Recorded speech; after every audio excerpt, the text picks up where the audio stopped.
And welcome to the Development Review Commission meeting, February 27th. First, I'd like to introduce the commission members who are here. To my left is Angie Thornton, Bill Amorosi, Nick Labadie. To my right, Vice Chair David Lyon, Mike DiDomenico, and Tom Brown. And I'm Chair Linda Spears. From staff, we have Cynthia Jared, Obinya Kingsley, and Suparna Dasgupta. The Development Review Commission is created to hold public meetings and hearings to provide analysis and recommendations to the City Council regarding general land use policies and applications where the Commission has the power to recommend and to render final decisions on specified applications where the Commission has final decision-making power, including but not limited to all aspects of a proposed and future development. The Development Review Commission recognizes that the creation of a desirable environment throughout the city for residents, business, and industry is a prime requisite for the interdependence of land values, aesthetics, and good site planning by promoting harmonious, safe, attractive, and compatible development that is therefore considered to be in the best interest of public health, safety, and general welfare. The first item on our agenda is the consideration of the meeting minutes for the study session and regular meeting on February 13. Is there a motion to approve? Vice Chair Lyon. Madam Chair, I move that we approve the study session minutes with the adjustment that we see here in our packet. Is there a second? It's been moved by Vice Chair Lyon and seconded by Commissioner Amorosi. All those in favor, please raise your hand. And that passes 5-0 with those attending voting. And then a motion on the regular meeting minutes, Commissioner or Vice Chair Lyon. Madam Chair, I move that we approve the regular session minutes for February 13th, 2018. And is there a second? Second. Moved by Vice Chair Lyon, seconded by Commissioner Amorosi for the approval of the regular minutes. All those in favor? And that passes 4-0 with those in attendance voting. The next item on our agenda is a development review request for Roosevelt Court Townhomes.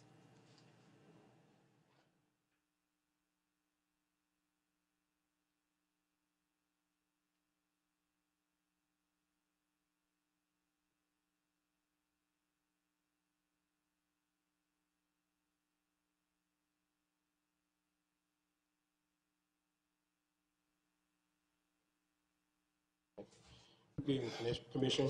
My name is Obinya Kingsley, Planner 2 with the City of Tempe. Roosevelt Court Townhomes is located on University Drive, or north of University Drive, on the east side of Roosevelt Street, about midway between 5th Street and 1st Street. To provide some background, this site has a approved PAD overlay, which was approved by City Council in 2006, which established the development standards for the site. Subsequent to that, in February of 2008, the Development Review Commission approved a development for 10 new townhome units on this site, 4 of which were built or constructed by February 2012, but the remaining 6 were never built, which expired out the building permits for the site for those remaining 6 units. The PAD is still in effect for the townhomes for the site right now. So the existing 4 townhomes built, the applicant is now looking to move forward and continue to build out the remaining 6 units. So tonight, the applicant is requesting a development plan review consisting of a site plan, building elevations, and a landscape plan to add 6 single-family attached dwelling units to the 4 existing units on site, which will bring the total to 10. As we mentioned in the study session, the applicant is looking to design the new 6 units to mimic the 4 that are existing on site. And with that, the staff is recommending approval of this project, subject to conditions. I also want to state for the record, as I mentioned in the study session as well, that we did receive a phone call yesterday for a gentleman who was in opposition of this project. And I believe the gentleman's here, and I think he'll speak on that tonight. And if you have any questions for me, I'll be happy to answer them. Any questions of staff at this point? Commissioner Amorosi. Thank you, Madam Chair. Obinya, do you know if the same owner has owned this property since 2012? Yes. Same. Other questions? If not, then if the applicant has anything they'd like to add. Okay, all right, we'll have you respond then. I will open up the public hearing part of this. I'm going to remind everyone that this is a request for the design approval only. The PAD that was approved by the council in 2006 is in place. The only thing we're voting on tonight is the actual design of the project. So having said that, I will read, the first comment comes from Eduarda Yates, and she said, I object to having a fraternity in our residential neighborhood. This use should not be allowed here. The first person who would like to speak is Chuck Lindberg, I'm sorry. Lindberg. And please watch the lights for timing.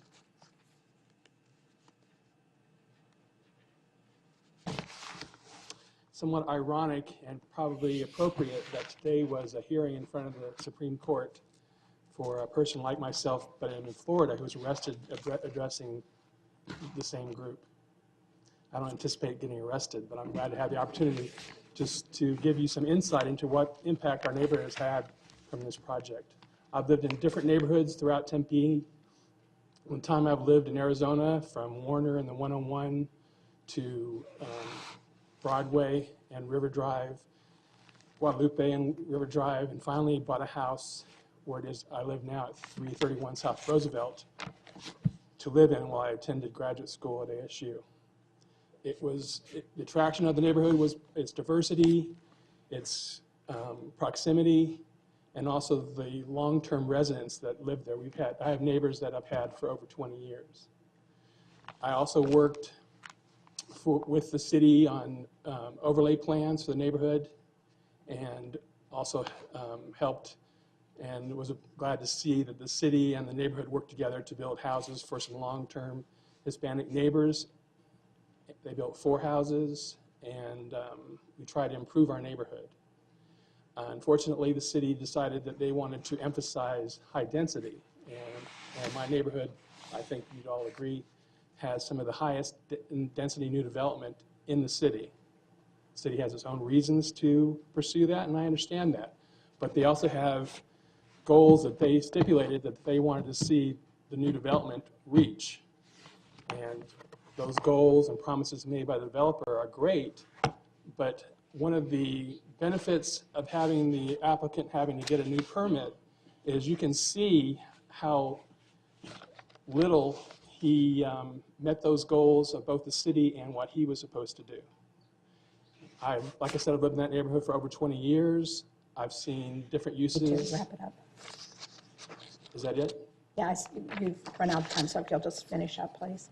Anyway, I'd like to see the city work with the neighborhood to make sure that any developer meet the stipulations that are supposed to get. Thank you. Can you please come back real quick? Mr. Lindberg, can I just ask you, can you give us some examples of what you're talking about? About what he was supposed to do or what he did? What he has not done that he was supposed to do? Well, he was supposed to be multifamily and never was put up for sale. And he also developed Hermosa Place on University, and he had similar problems. In other words, he didn't market and rent the spaces to the people he was supposed to. His target market seems to be fraternities because they tend to group together there and are always looking for a place where they can meet and live, and it fills their space very easily. So is that the only example? Is that that he's not selling these products, that he's just renting them? I mean, I don't understand your question. Well, you said there were multiple goals and promises made by the developer that he has not fulfilled. So I'm just wondering, are there a lot of them? Are there other examples, or is this the example that he didn't sell the houses or the townhouses like he said he was going to, and instead he continues to own them and rent them, and he's renting them to fraternities? It seems to be his target market, and it works great for him as far as a strategy. Unfortunately, there's been more calls for the police in the past year or so than I had the whole time before when I lived there. I had people jump over my fence to steal stuff from my backyard. I had loud parties. And he was aware of this going on. He's never been to any of the neighborhood meetings about it. He never even apologized for it. Okay, thank you. Thank you. Merrill Darcy?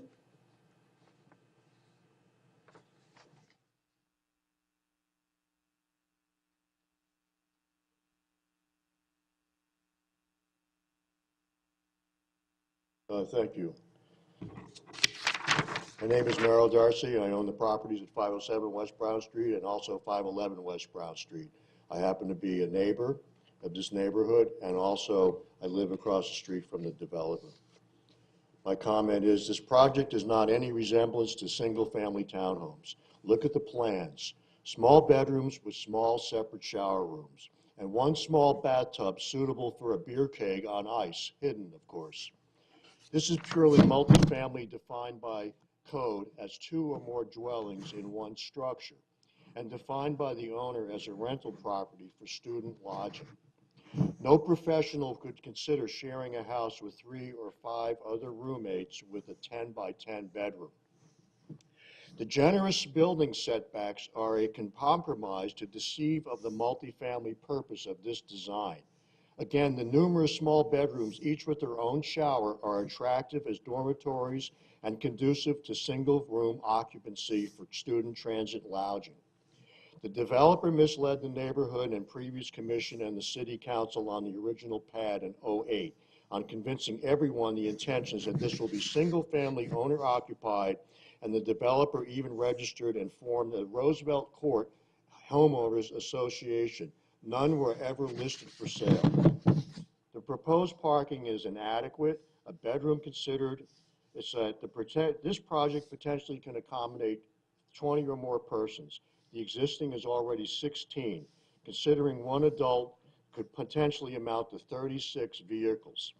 The project cannot accommodate 36 vehicles, nor could the street. I recommend this project be substantially reduced to only 2 structures if approved. 2 3-bedroom units with covered parking in the east rear to accommodate 20 cars. The submitted police calls. Okay, you need to wrap it up. Thank you. I got a question. Uh, Yes. Excuse me. Did you get permit parking around the homes that you owned so that they wouldn't be allowed to park around your house? No. Why? Because there weren't that many cars, and a lot of the cars there are in the premise. So in other words, there's just a few that are on the street, and I don't think that it justified getting any permit as a matter of fact, we do not have any problem with street parking because we seem to get our streets cleaned every 3 weeks when the city comes by. Roosevelt's a different story. There's always cars on the Roosevelt. Thank you. Mm-hmm. Next, we have Kelly Calvert.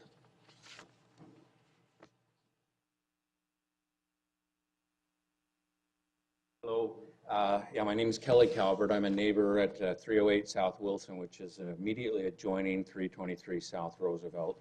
And I have grave concerns about this development for a number of reasons, some of which I'll be reiterating. The one thing I want to point out is that I have here the MLS record for that property, and it has never been listed for sale. The back part of the property was listed for sale, the undeveloped part of the property at one time, but the completed structures have never been offered for sale, at least in the MLS.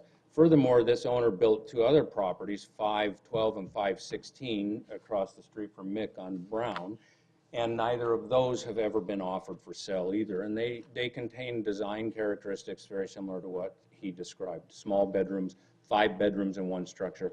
So my point is I believe that this was submitted as single-family construction, not in good faith, and that his business model, which has been long-standing, is to build these things and target student rentals, and it's currently occupied by fraternities, which we know for a fact because we've been through this with the police department and the assistant dean at the university, and they've been disciplined and so on. It is a matter of fact that it is occupied by fraternity members.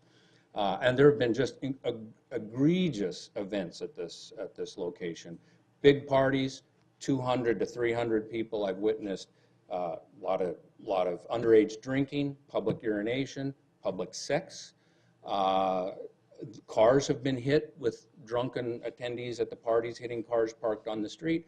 Perhaps the most egregious event of all is that when they had this party that had about 300 people and neighbors called and got it shut down, during the nighttime, 3 cars were firebombed and burned to the ground at 2 households.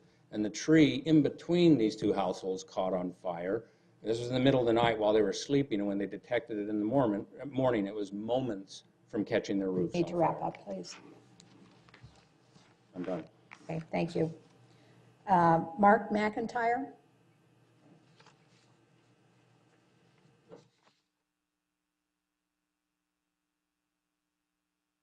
I'm Mark McIntyre. I live at 304 South Wilson. I'm going to echo everything they said, but my biggest concern would be, is there a mechanism in place that if he's going to represent these as for sale units, that he's got to sell these units? Obviously, I don't think his initial submittal was done in good faith, so I would hate to see the same thing happen again and our problems be exasperated. Thank you. Thank you. Edward Wong? I have a quick statement I want to read.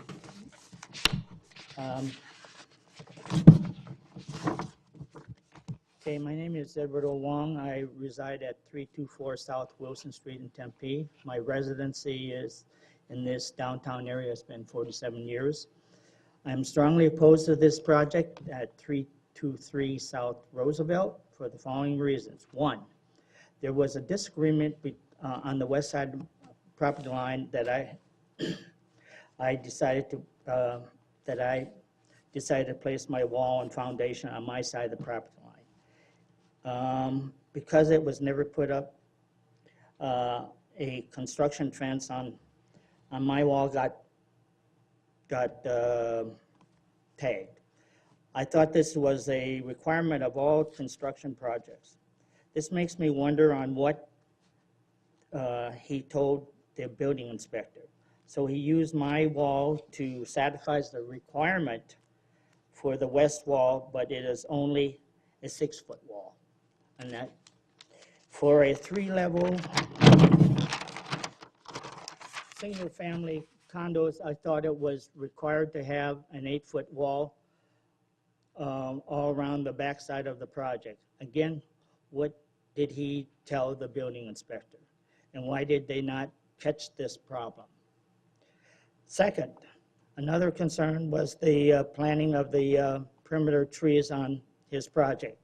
Not thinking about the maturation process of the trees, I had to confront him about cutting some of the branches that was tearing off the metal flashing on my roof. In addition, I have concerns about the trees that he planted being so close to the wall, therefore uprooting it. Again, what did he tell the building inspector? You need to wrap up, please. Okay, if he does this project, I want a 8-foot wall, better yet, a 10-foot wall, to help screen the construction noise and the loud noise from the cited fraternity parties. Thank you again for your time and your concern with this matter. Thank you. And Philip Yates?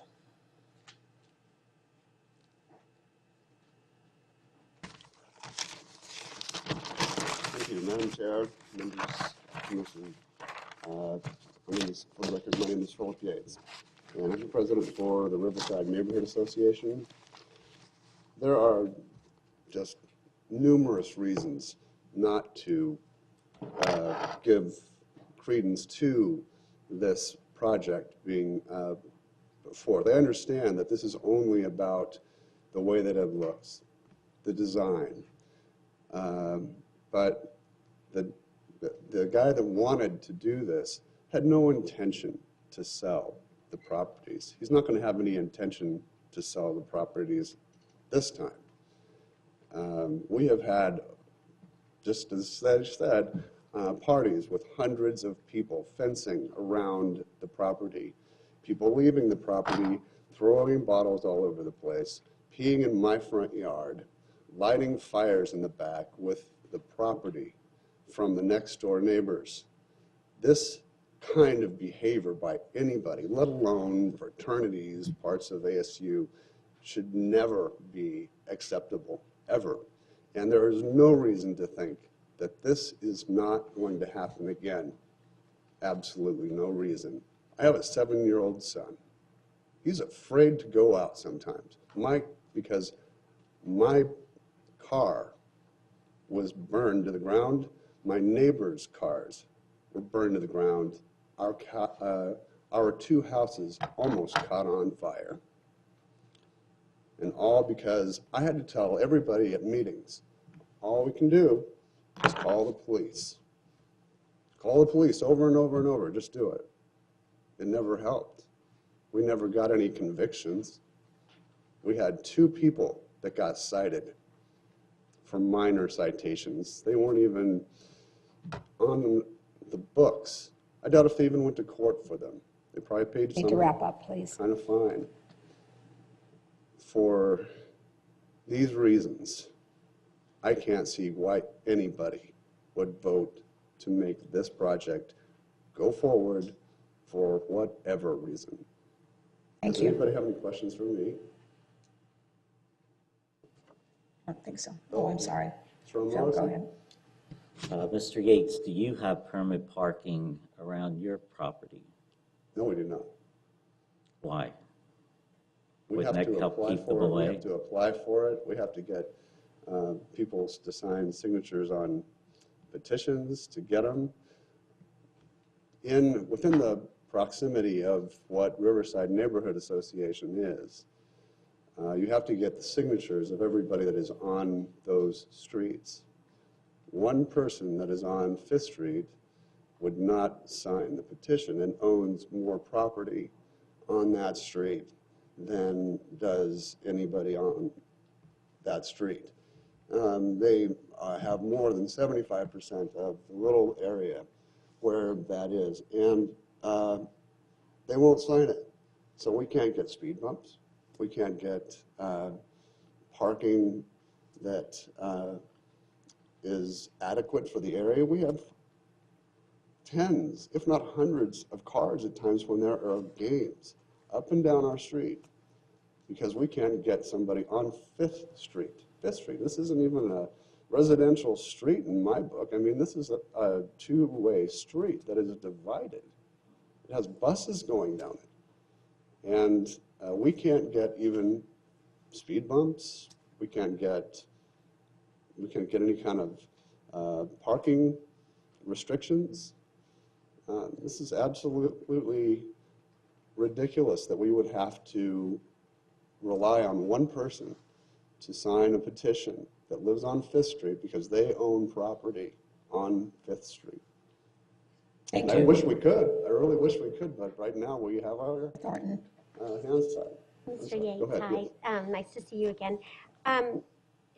It seems unreasonable that one person can stop this process. What is the requirement for signatures? Is it 100% of the people that have? 75%. 75%. Yeah, 75%. And because on Fifth Street, there's an individual that owns more than 75%, just says, we are not going to sign the petition.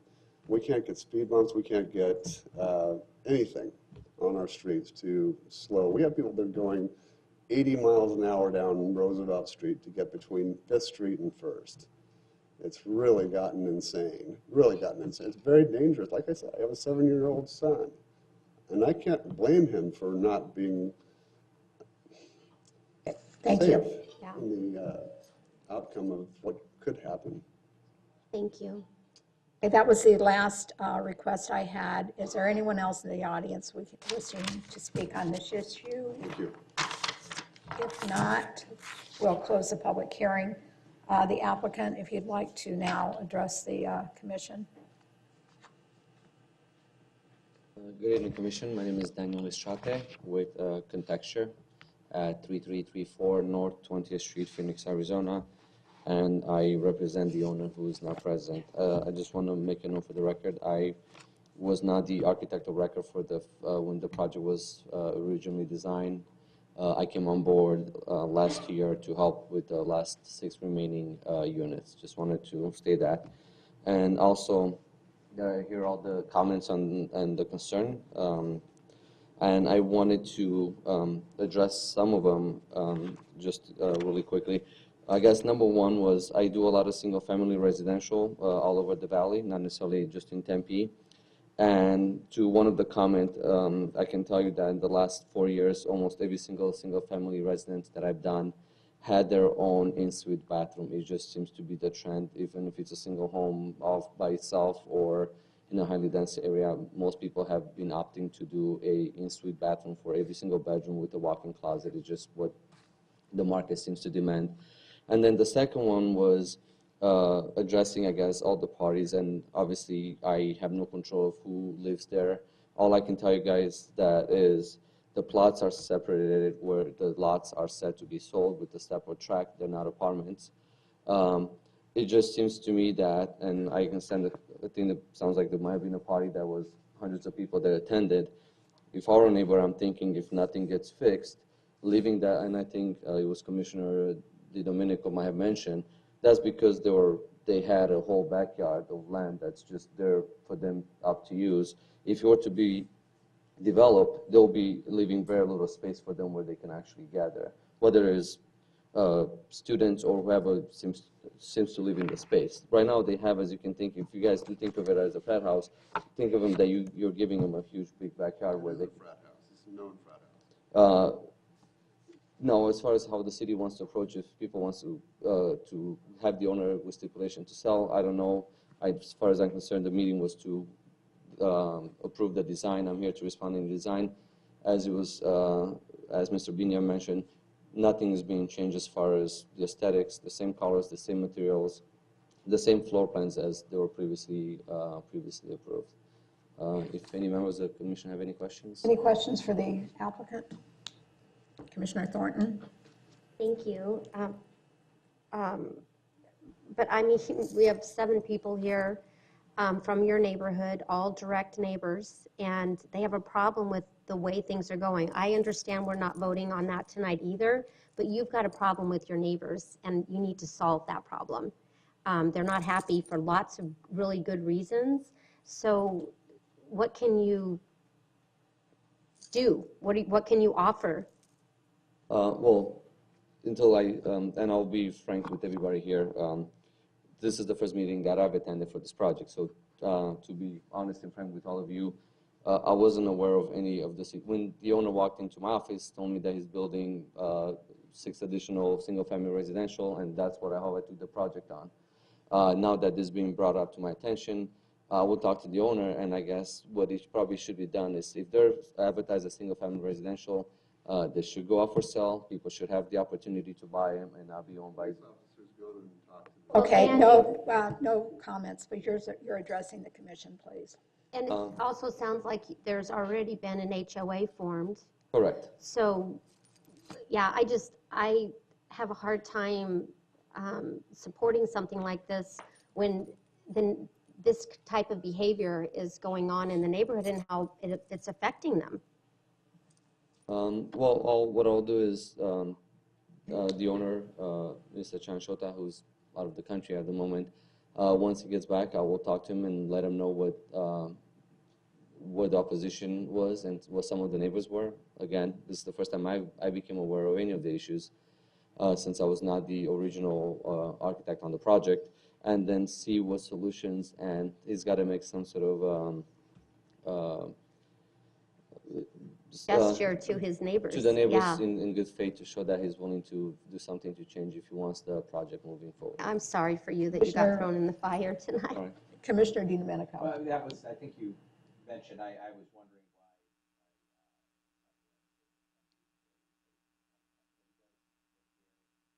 why. Yes, he lives, I think I have it on the record. He lives at 15, Okay, so he lives in Tempe, as a matter of fact, close to where the development. I'm going to recommend that we continue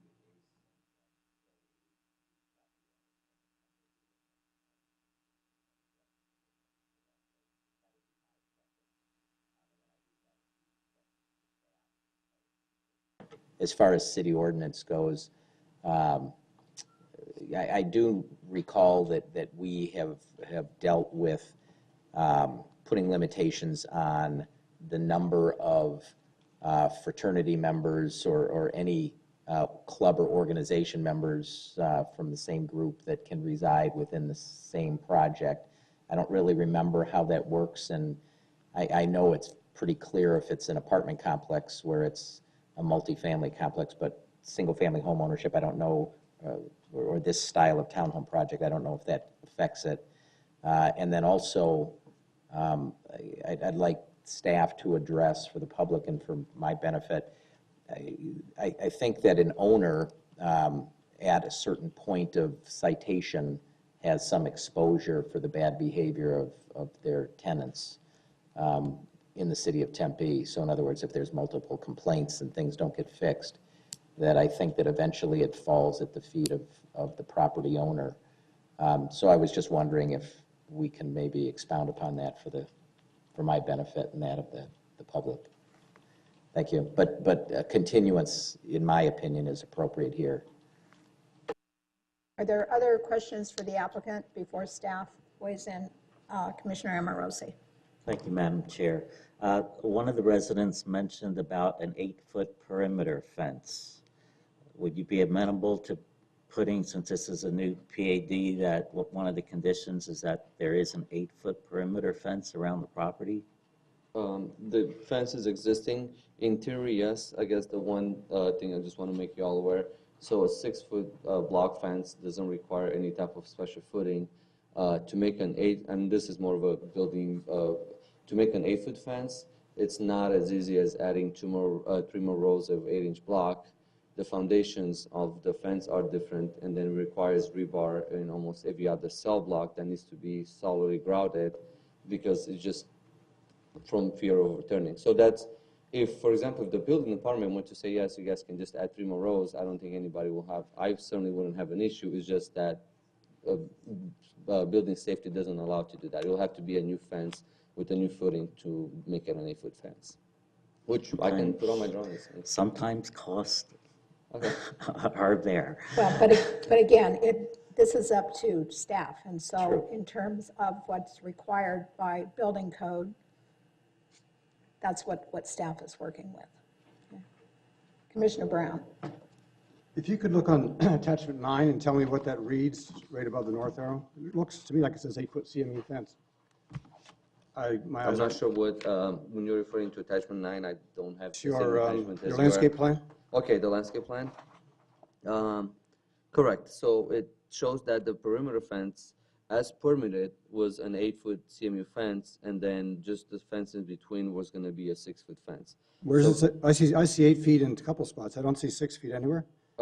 If you look at between, I guess, will be unit 4 and 5. That's between the two backyards. So it We're talking permitted about the was an property line. 8-foot fence, and that's what should have been, I think somebody addressed that, that's what was permitted, and that's what should have been built. If it wasn't built as such, it was, might have been an oversight of the inspector at the time that the project was built. So what we'll have to do is, if the footing for the fence was designed at that time to an 8-foot fence, then it will be an easier task to add 3 more blocks, 3 more rows of blocks if it was designed, if it was built correctly at the time. So I guess my next question then is for staff. Commissioner DiDomenico has suggested that we have a continuance. Are we allowed to have any motion other than approval or denial? Okay. So that could be addressed. I mean, the engineering of that fence is not a big deal. It just, someone has to hire an engineer. It's not that, it's not uncommon. It's a standard detail. It's just we need to say that instead of using a 6, we're going to use an 8 fence. And if Okay, that's... So tonight we have a document that is not accurate because it's, I guess it's an existing fence. It doesn't say new or existing, but it appears to be inaccurate if it was built as a 6-foot. So that alone is perhaps a... No, based on the pictures that were submitted, I don't know if you have them.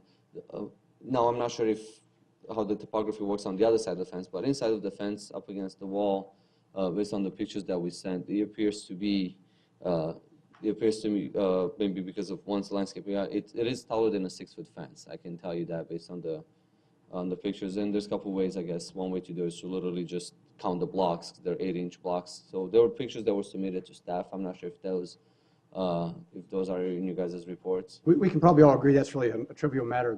The real matter is the behavior of the renters and the intention of the owner. Correct. So That's I'll Right, which I'll let this subject rest. unfortunately is not what we get to decide. We will be voting on whether we approve the design plan or not. And the other issues, and I would agree that neighborhood has valid issues, but that's not within our purview. The staff has reviewed the plans. It's been reviewed by the police department. It's been reviewed by the building safety, and we do not have comments back from those departments that have not been incorporated into what the plan is.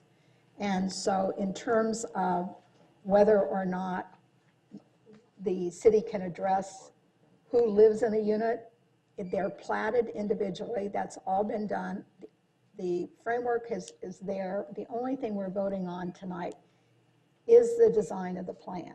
And whether the owner decides to rent these properties or not rent these properties, again, that doesn't fall within what we're doing tonight. The only thing we are talking about is design. So I don't know if that clears anything up, but that's what we have in front of us. And so it's not our job to determine whether the project should be built or not built. That decision was made in 2006 when a PAD was approved. Again, we have to, it's a for sale product. We cannot force the owner to sell the product or list it. It is platted for single family homes. We do not have an ordinance that on the books that addresses this issue. If it's something that someone would like to have addressed, then we need to have that conversation with somebody else. But that's, I mean, it really is a political decision and something the mayor and council should be looking at in terms of how Tempe continues to deal with the party atmosphere that happens in, and not just this neighborhood, but in all neighborhoods, because we do have students who choose to live in neighborhoods. Any other questions for the applicant? If not, thank you. And Mr. Lebeck. Chair, Commission members, certainly if this item gets continued, we can certainly look into whether or not the security measures of an additional 8-foot wall would be effective in addressing some security issues. We can certainly look into that. And additionally, in our code, there's a requirement for fraternities requiring a use permit in the R3 or R4 only properties. In that case, you know the zoning on this property? R3. Okay, so basically there was an interpretation done with the city attorney's office and the police department, and basically projects that have 4 or more units, and this project has 4 units, renting more than 50% of the total units would deem a requirement if there's an actual verified fraternity there. What we need to work with is our police department and code compliance staff to determine if that determination has been made, and then code compliance can do proper enforcement measures to address any concerns with the use of the property at that time.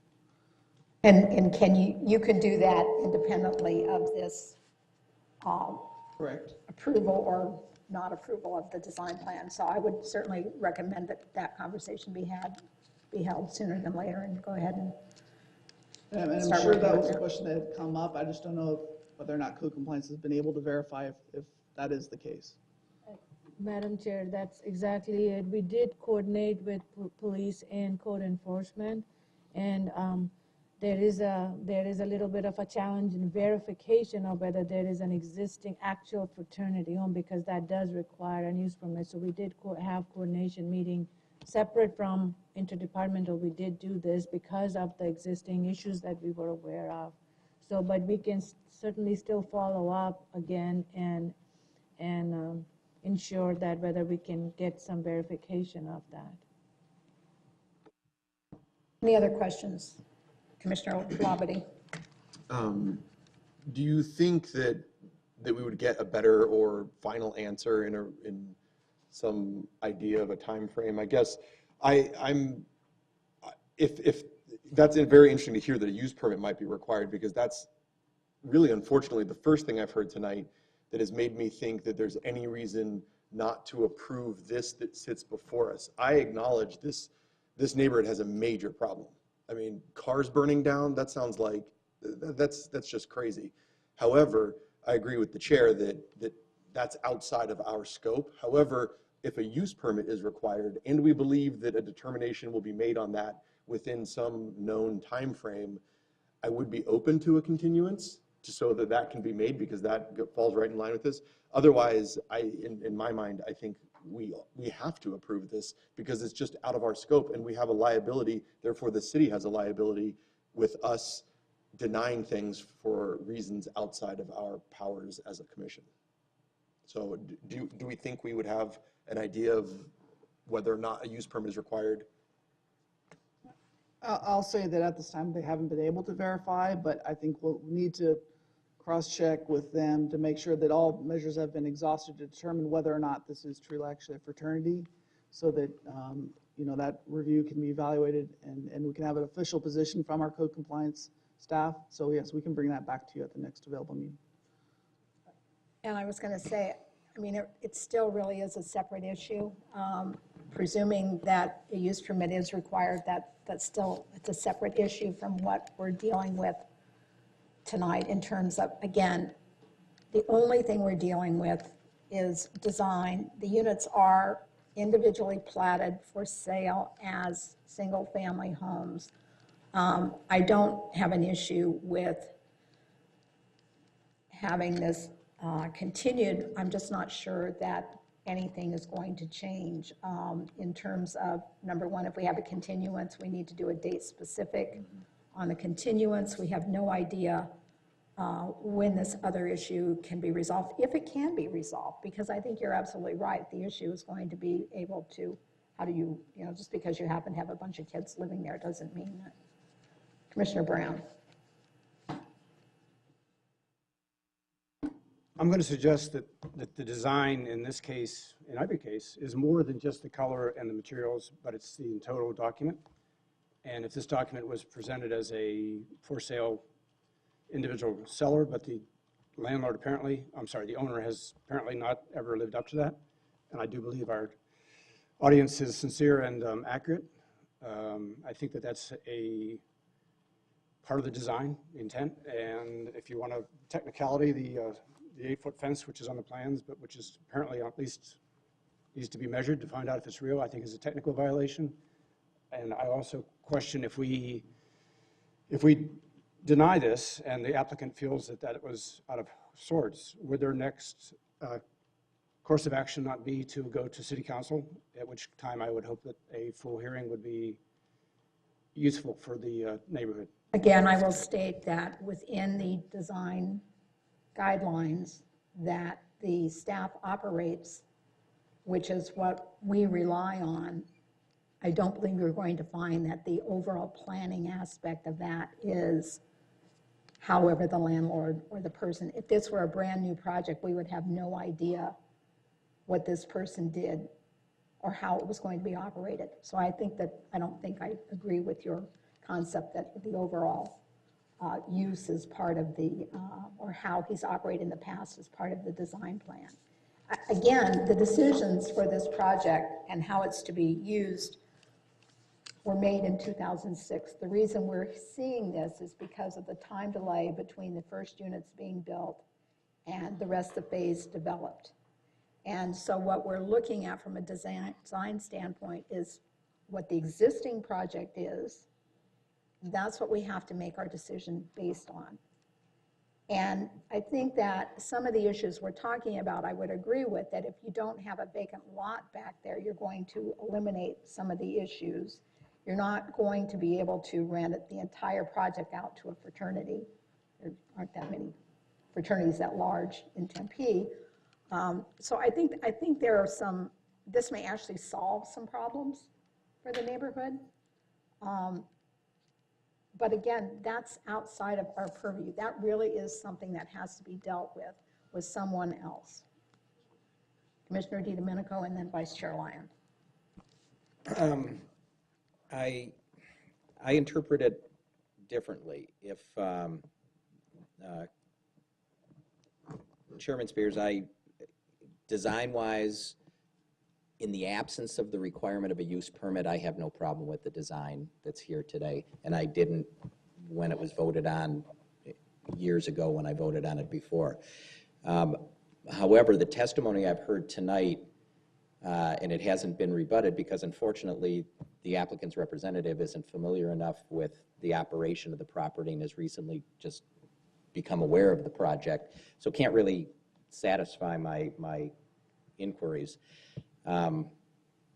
But the testimony I've heard today tells me that this property is operating without the required use permit that it should have, and therefore I don't feel as though I should reward the operator of this property who's operating without complying with our use permit ordinance by approving the design that they've placed in front of us. You know, the colors look fine, the landscaping, the density, all of those things I think fit, but if there's a use permit that should be in place, the testimony that we may hear vis-a-vis the use permit may affect the design of this next phase. For example, you know, we may have, you know, clearly noise issues, and so orientation, wall height, landscaping could be an issue. Traffic could be an issue, you know, exiting and entrances. Height could be an issue, wall height could be an issue. So all of these things, if we're dealing with the use permit, I would like to hold off approving the design until the applicant or whoever can answer my questions can actually show up and be at a hearing. That's why I think a continuance is appropriate, not because I've got a problem with the colors or the density. So that's my take on it. Vice Chair Lyon. I appreciate the strong feelings being expressed, and obviously there are some problems to be addressed here. The way I see it is those problems have to do with code violations. And we sitting here at this dais, we don't have anything to say about projects that are in code violation. That's what enforcement's for. We have a set of standards by which we can judge this DPR. We can't judge the PAD now because that ship has sailed. It's been decided. I think, I feel like we're getting a little bit ahead of ourselves and trying to be the heroes and legislate from the bench a little bit. That we're trying to say, well, we don't think this should be going on, so let's find a way that we can make the rules do what we want them to do. And I feel like that's missing the point that the real problem is, potentially anyway, a code violation which needs to be taken care of by enforcement. If the property is not being used right, there's a whole system for how that's enforced. And we're not those people. We just look at, this is what they've submitted and what they say they want to do. Does it meet up with our standards? And if so, we really need to approve it, unless there's some obvious reason.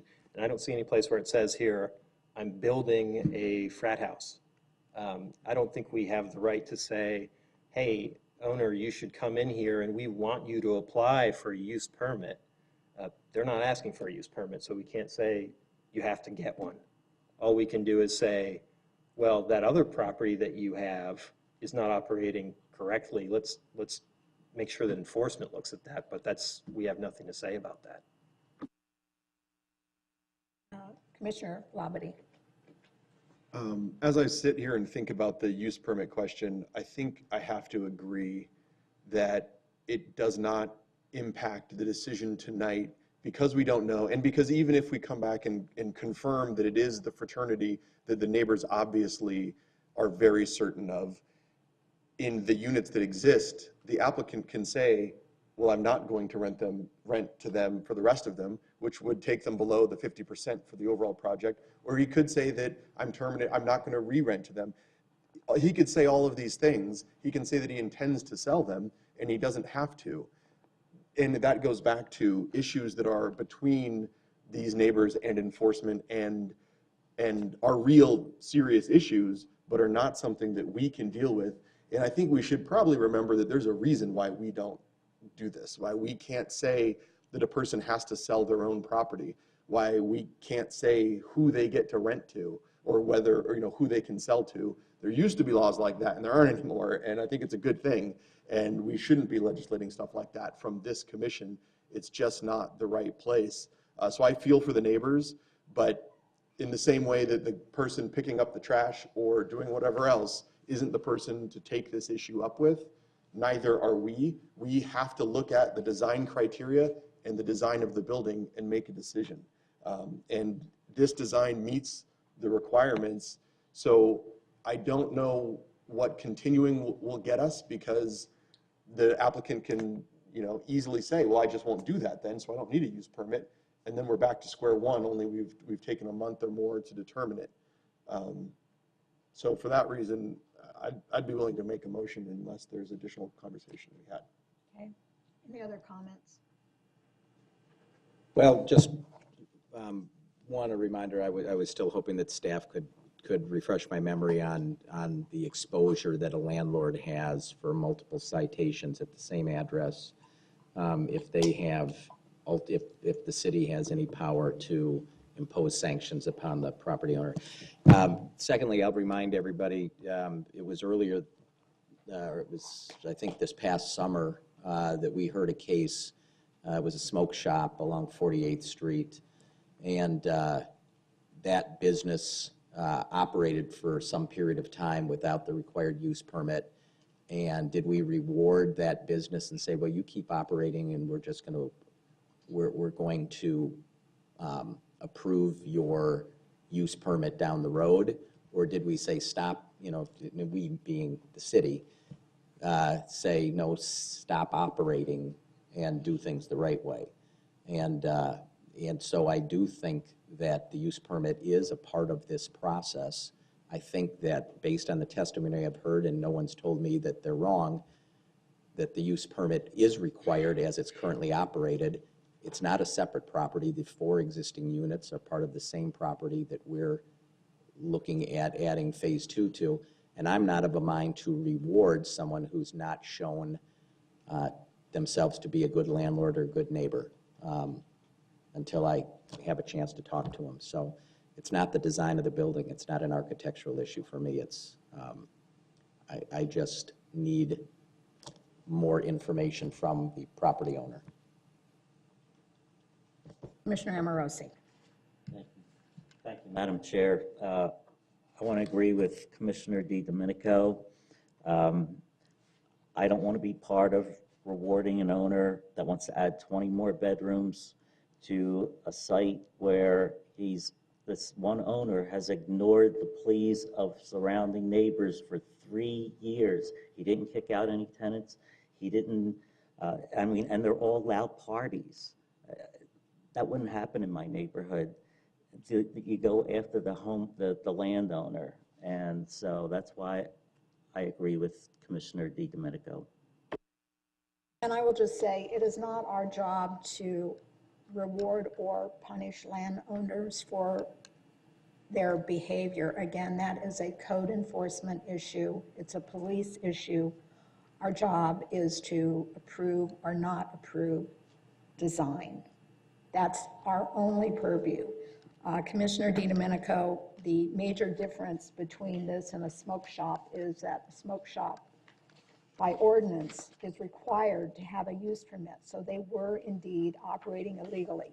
Staff has not been able to determine if, in fact, it's an organized, and the key there is organized fraternity. The fact that you have several students who may act like fraternity boys does not mean they're an organized fraternity. So again, this is something staff is aware of and looking into. And again, that's where the enforcement should be done, not at this level. Any other comments? Commissioner Brown. One last comment. I think we can take the word fraternity out of this entire discussion and agree that it's a problem based on bad behavior of tenants and perhaps a pattern.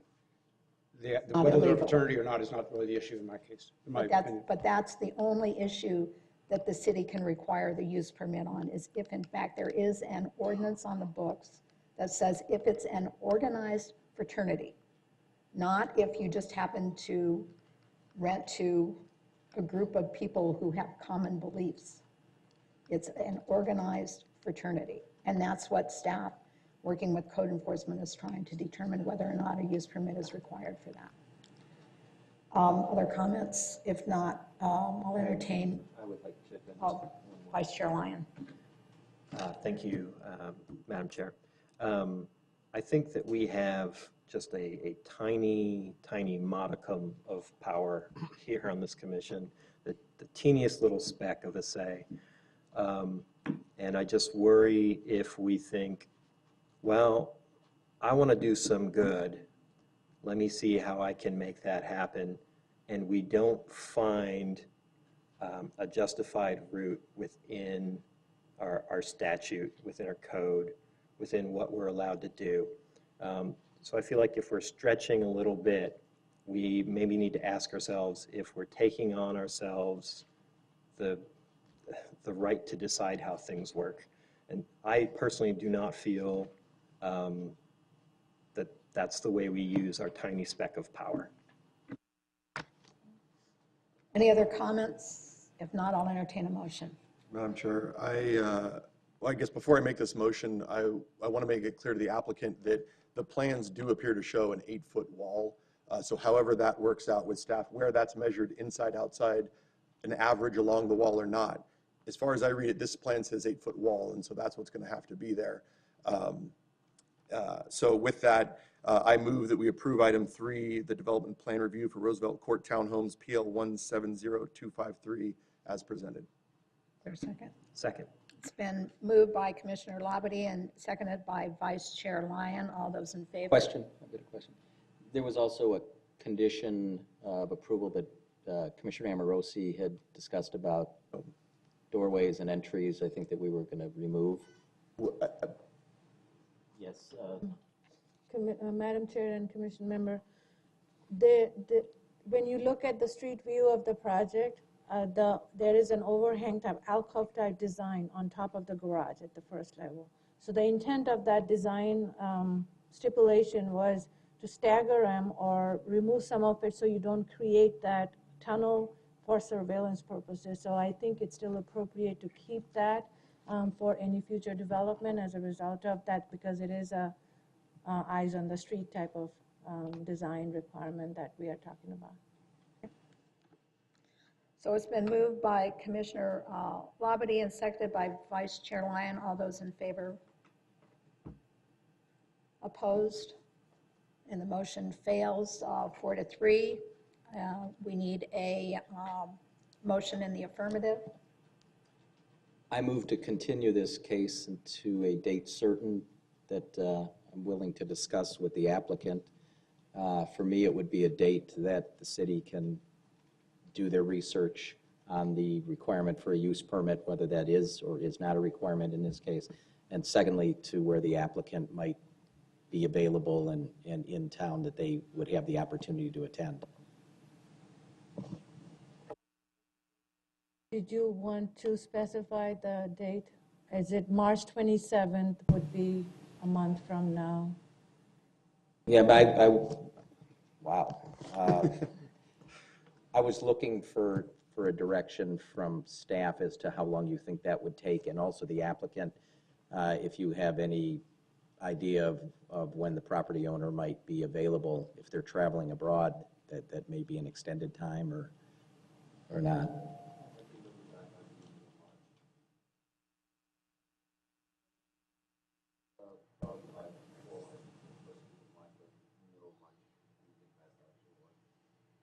Do you want to do it the first meeting in April to be sure we have time? April 12th? Especially since the March 13th meeting is pretty full as it stands now, I believe. All right, so we have a motion for continuing to April 12th. Motion made by Commissioner DiDomenico and seconded by Commissioner Thornton. All those in favor? Opposed? And that motion passes 5-2 with Commissioners Labadie and Spears in the opposition. Okay, any commission member announcements? Yes. Commissioner Amorosi. Thank you, Madam Chair. Anyone that wants to get involved with development issues should go to the Urban Core Plan meetings that are happening tomorrow at Fabric. It's on the city's website. There are 2 meetings, one in the afternoon and one in the evening.